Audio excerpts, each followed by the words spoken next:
It is 2:14 in the morning. The bedroom is dark and completely quiet. You are finally, actually asleep. Not the shallow half sleep you have grown used to, but real sleep. Deep sleep. The kind your body has been starving for. And then it starts. Not an alarm. Not a noise from outside. Just a pressure. Low, insistent, impossible to ignore. You lie there for a moment, trying to will it away. You cannot. So you push back the covers, sit up slowly, wait for the dizziness to pass, shuffle to the bathroom in the dark, and when you return 3 minutes later, you are wide awake. Completely, frustratingly awake. You lie there, staring at the ceiling. You check the clock. 2:17. You close your eyes. You finally drift back off, sometime around 3:30. And then, at 4:45, it happens again. If that is your night, every night, I need you to stay with me. Because what is pulling you out of bed at 2 a.m. is not what your doctor told you it was.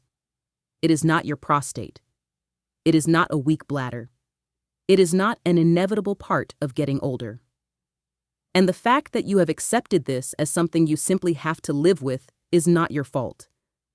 You have been given an incomplete explanation for a problem that has a precise, identifiable, biological cause. And a precise, practical solution. You have probably already tried the obvious things. You stopped drinking water after 6 p.m. You cut out the evening tea. You avoided wine with dinner, at least some evenings. Maybe you started using the bathroom right before bed, hoping to stay ahead of it. Maybe you have been prescribed a medication, a bladder relaxant, an alpha blocker, a medication to reduce the urgency, that either did not help, made things worse, or came with side effects that felt like a trade you did not agree to. You have been told to cut fluids, do pelvic floor exercises, wait and see, manage expectations. And through all of it, the night stayed the same. 2 trips, 3 trips, sometimes 4. Each one costing you 30 to 60 minutes of sleep. Each one leaving you more exhausted the next day. Each day of exhaustion making everything harder. The aching joints, the foggy thinking, the weight that refuses to move, the patience that runs thin by noon. Here is what nobody has taken the time to explain. The reason you wake at 2 a.m. and again at 4 a.m. has almost nothing to do with what is happening inside your bladder or your prostate in those moments. It has everything to do with what happened in your legs 12 hours earlier, while you were sitting in your chair after lunch, watching the evening news, living your normal day. The fluid that is waking you up was not produced during the night. It was collected during the day, in your legs. And the solution is not a restriction, not a pill, and not resignation. It is a 5-minute habit performed at a specific time each evening that changes the entire fluid equation before you ever close your eyes. I am Dr. Susan Sevelt. This gap between what the research shows and what happens in a standard 15-minute clinical appointment is exactly why this channel exists. Before we go further, I want you to do one simple thing right now. Write your age in the comments.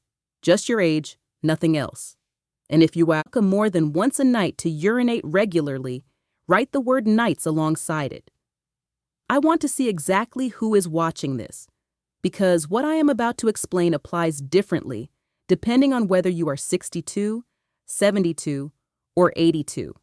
That information shapes every video that comes after this one.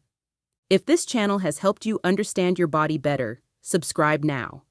We are pushing toward 200,000 subscribers, and every person who joins makes it more likely that the next person lying awake at 2 a.m., searching for answers on their phone, actually finds this explanation instead of another article that tells them to drink less water. Now, let me show you what is actually happening inside your body at night, and why everything you have been told only describes the symptom while missing the cause completely.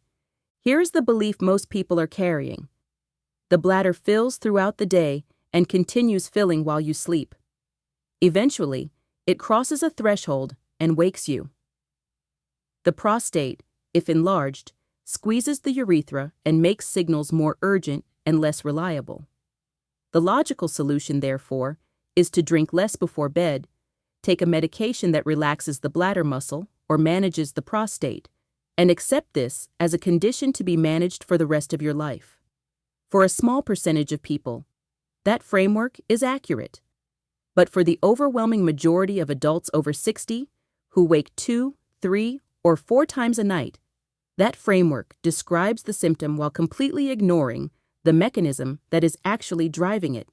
Here is what a study published in the journal Neurourology and Urodynamics found when researchers followed 321 adults over age 65 who reported waking 2 or more times per night to urinate. They measured not just bladder function, but fluid distribution across the body over a full 24-hour period. In 78% of participants, the primary driver of nighttime urination was not increased bladder activity during sleep.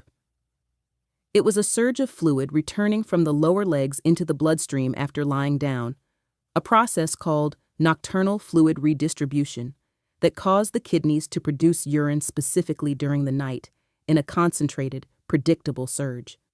These people were not producing excess urine throughout the day and night equally. They were producing a large bolus of urine in a compressed window between 1 and 4 hours after lying flat, and that surge was driven entirely by what their legs had been collecting and not draining during the day. To understand why, you need to understand something about your body that most people were never taught. Your cardiovascular system moves blood through a pump, your heart. It is automatic, tireless, constant. But your body has a second circulatory network that almost no one explains. It is called the lymphatic system. And this second system has no pump at all. Zero.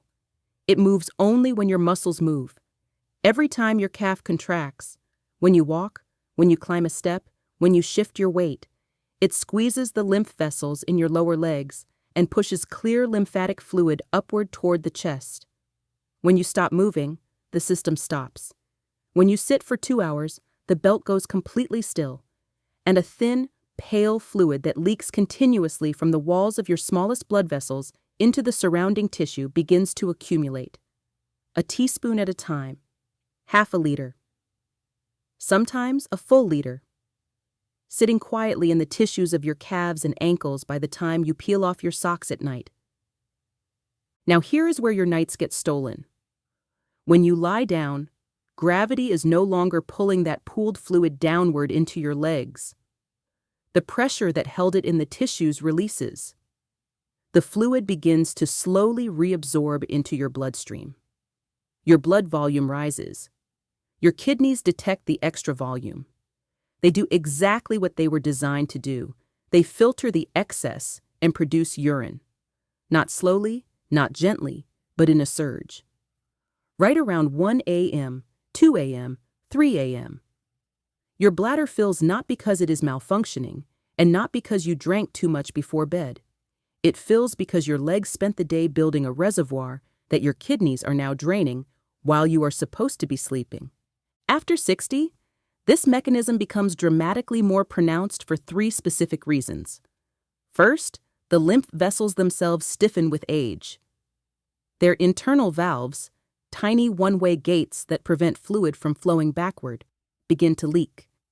Fluid that a younger body would drain efficiently with a short walk accumulates faster and drains slower. Second, the connective tissue surrounding the ankles and calves loses its elasticity, creating a looser, larger reservoir capable of holding more fluid before it becomes obviously visible. And third, most adults over 60 sit for significantly more hours per day than they did in their 40s. Less movement at work, more time in chairs, more avoidance of activity due to joint discomfort. The lymph belt stops more often and for longer. The reservoir grows larger, and the nocturnal surge grows with it. This is why cutting water after 6 p.m. did not fix it.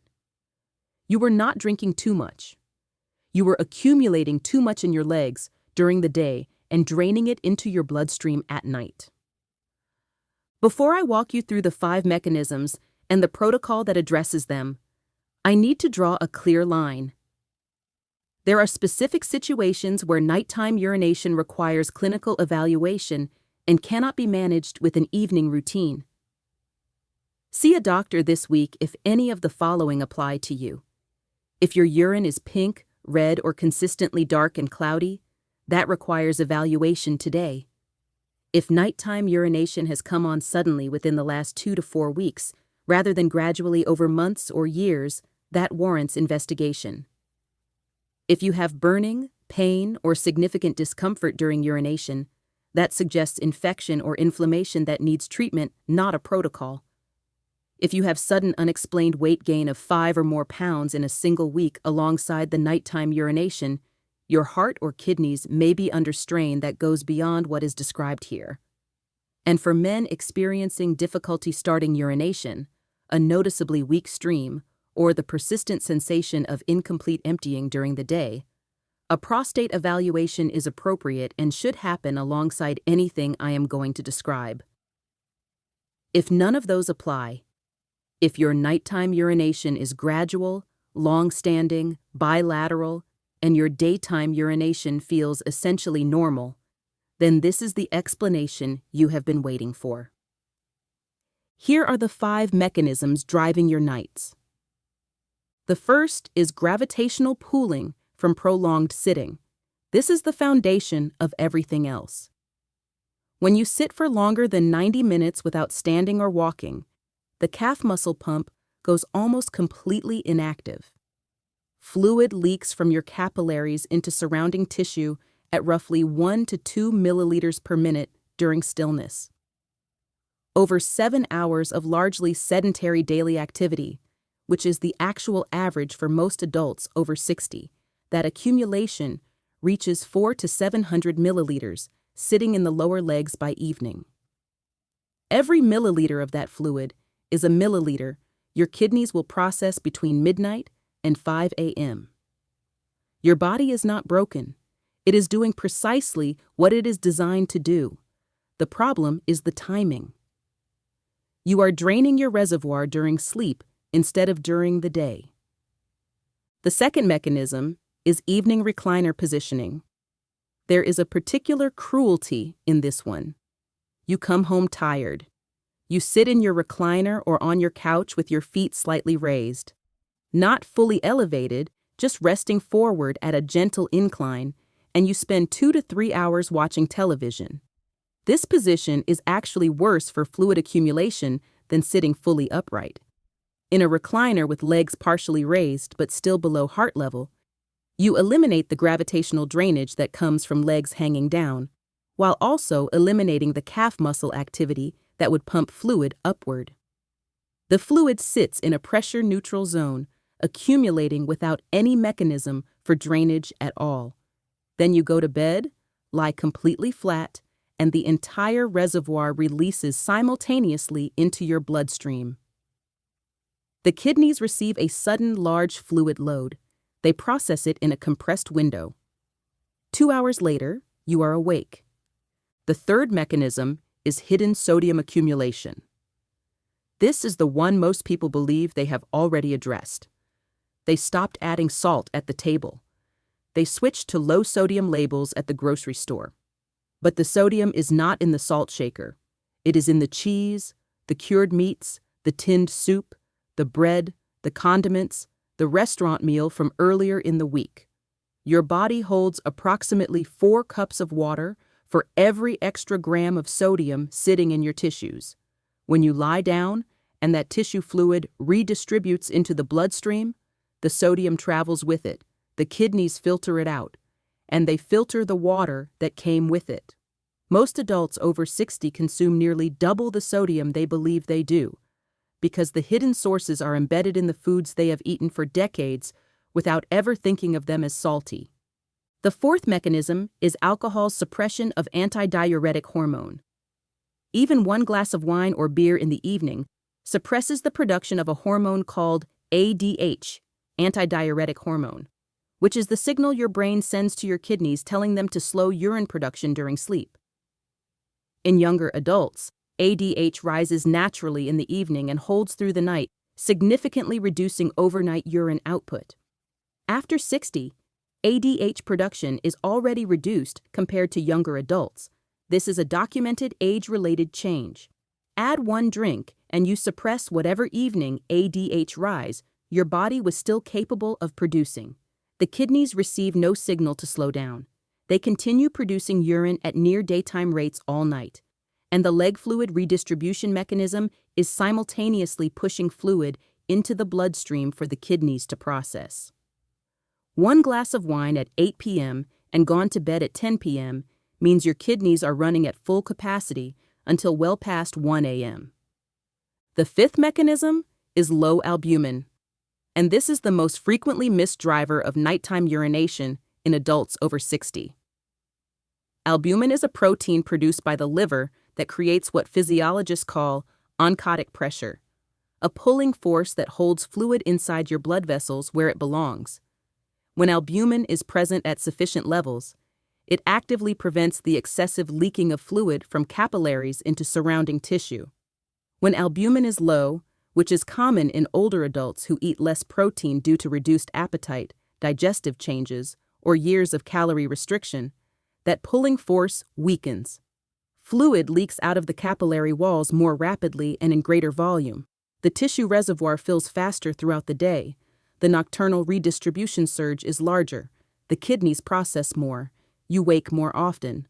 A routine blood panel will include albumin. Many adults over 60 have had this number appear on their lab results and never had it discussed with them in relation to nighttime urination, swelling, or sleep disruption. The clinical threshold for flagging low albumin is 35 grams per liter.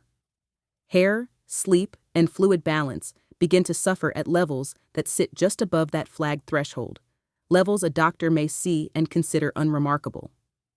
If you have made it this far, if this is the first time someone has explained the mechanism behind your nights rather than just telling you to drink less water, I want to ask you to subscribe right now before you keep watching. Click that button. This channel exists for exactly this reason, to give adults over 60 the explanation their bodies deserve and that 15-minute appointments do not have room to provide. Every subscriber means this reaches one more person who needs it. Let me tell you about Gerald. Gerald is 74 years old, retired civil engineer, precise by temperament, the kind of man who keeps a small notebook beside the bed. He had been waking 2 to 3 times a night to urinate for 4 years. His GP referred him to a urologist. Prostate examination, mildly enlarged, consistent with his age, not significantly obstructive. He was prescribed an alpha blocker. He took it for 8 months. His nighttime trips reduced from 3 to something between 2 and 3, barely a measurable difference. His blood pressure dropped more than expected, and he felt dizzy on rising each morning. The dose was adjusted. Still 2 trips to the bathroom most nights. Still fragmented sleep. Still exhausted by 2 p.m. every day. Gerald mentioned one detail, almost in passing to his daughter, that changed everything. He said, "The strange thing is, when we were on holiday in Portugal last year and I was walking everywhere all day, I barely woke up at all." His daughter sent him to see me. When I looked at Gerald's full picture, retired, largely sedentary since leaving work 5 years earlier, 3 hours in a recliner each evening, a diet that included cheese, cured meats, and 2 glasses of wine most evenings, the mechanism assembled itself immediately. I asked for albumin on his next panel. It came back at 33 grams per liter, below the functional threshold.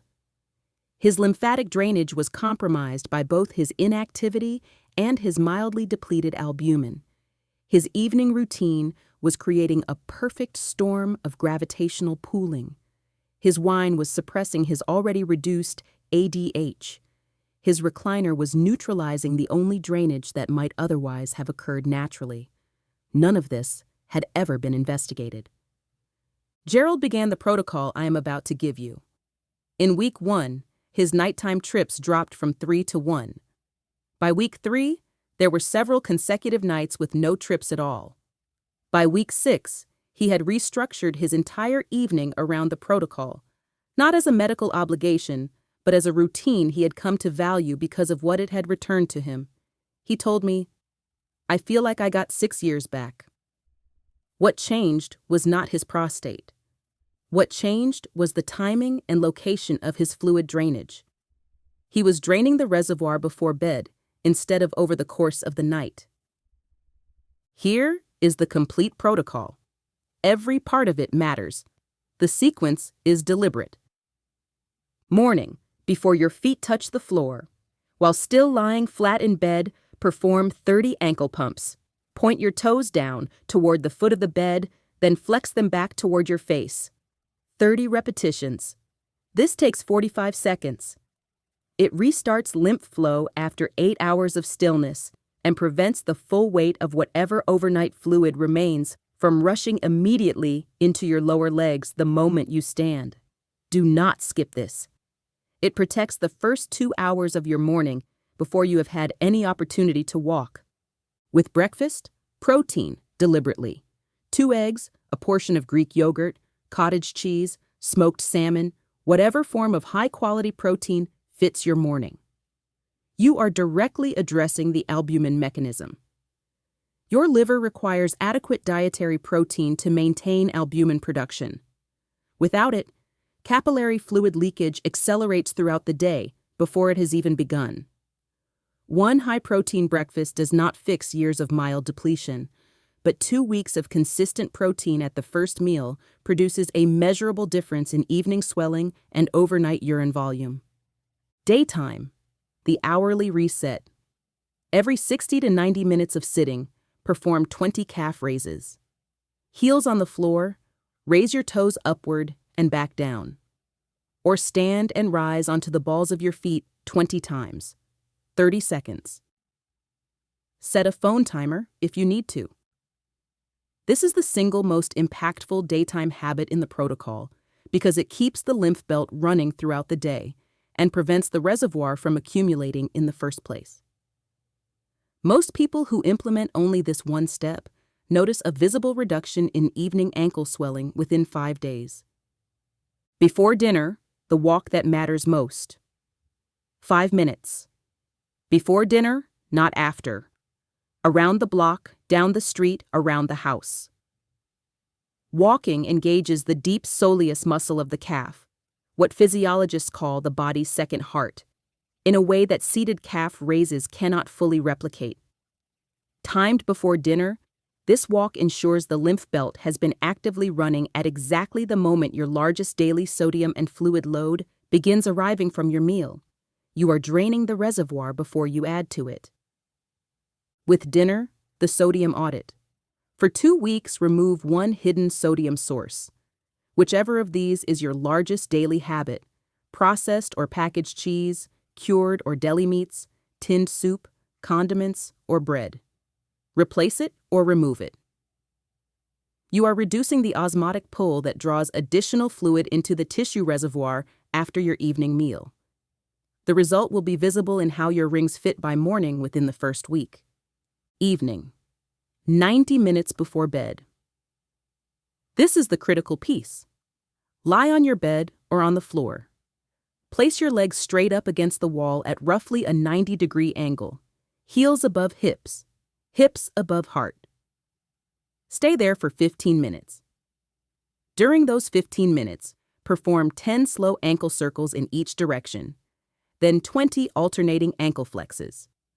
Then, for the final 3 minutes while still inverted, place both hands flat on your abdomen and breathe slowly and deeply through your nose, belly rising with each inhale, and slowly out through your mouth.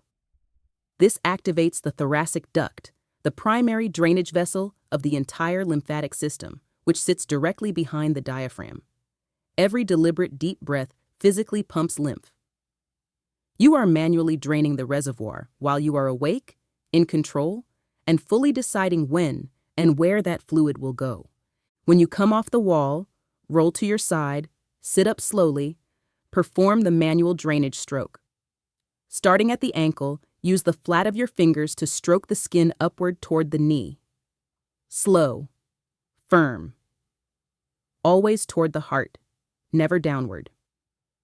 10 strokes on each leg. This physically moves fluid from the tissue into the lymph capillaries for drainage. Within 10 to 20 minutes of completing this full sequence, you will feel the urge to urinate.